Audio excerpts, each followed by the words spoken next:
According to the South African Institute of Race Relations, the country has made significant progress in the fight against HIV/AIDS. Research from the IRR has shown that HIV infections in South Africa have decreased by 39%. That's between 2009 and 2016.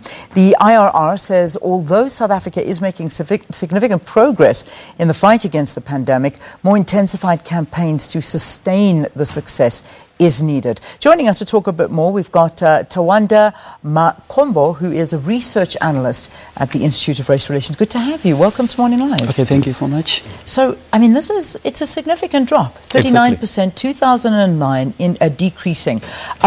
Talk to us about the finding and the results thereof. Okay, so according to research, it shows that the number of new HIV infections has declined across all provinces in South Africa. Yeah. And this is due to improved HIV and AIDS awareness and campaigns, and also condom distribution is improved for the past 2 decades.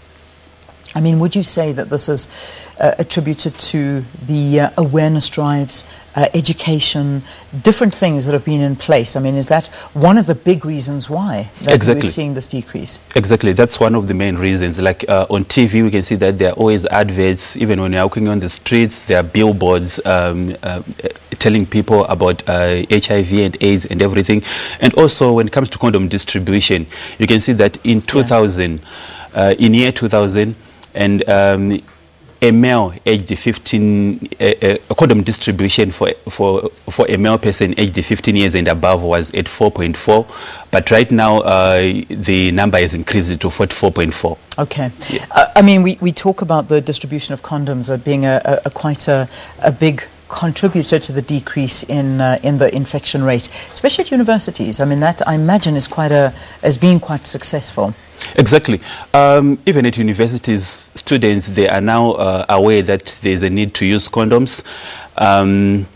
For example, at University of Limpopo, I remember a few years back, students were actually demanding flavored condoms, and right now they actually provide flavored condoms right now. Yeah.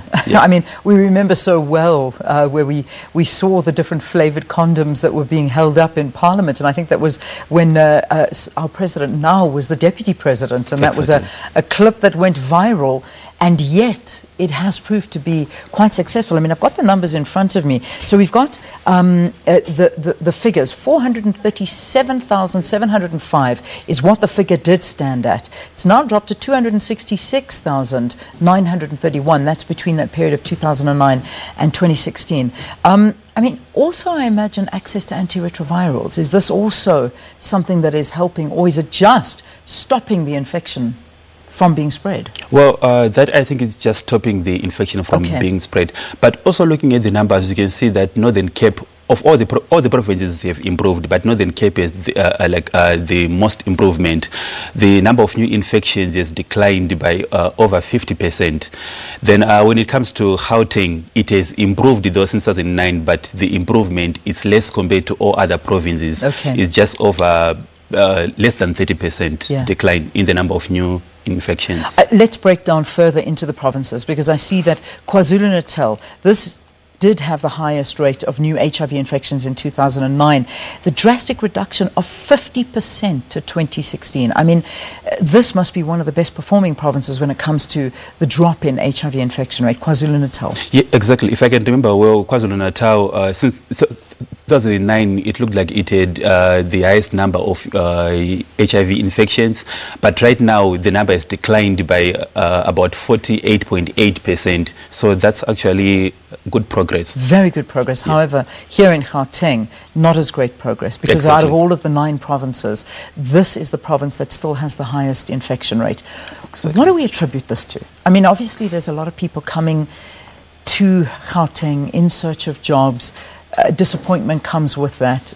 You find any way to make money. I mean, what do you attribute this to in Gauteng? Of course, probably with the high level of unemployment, people will seek other sources of living or other sources of revenue, for example, prostitution, and that is actually a step back towards our fight towards stopping this pandemic disease. Yeah. Civil society, however, are they doing enough? Should there be more help from them? Exactly. Civil society, they've been doing well, but we are actually saying that more can still be done. They can help in education and providing support programs. Yeah, well, it is good news. It's a good story. Still not good enough, though. We still need that figure to come down even more. But according to the Institute of Race Relations, this new HIV infection rate has decreased by 39% between 2009 and 2016.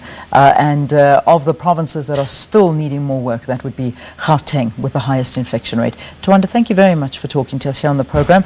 Tawanda Makombo is a research analyst at the IRR. The time, 8 o'clock here on Morning Live. Time for your news bulletin.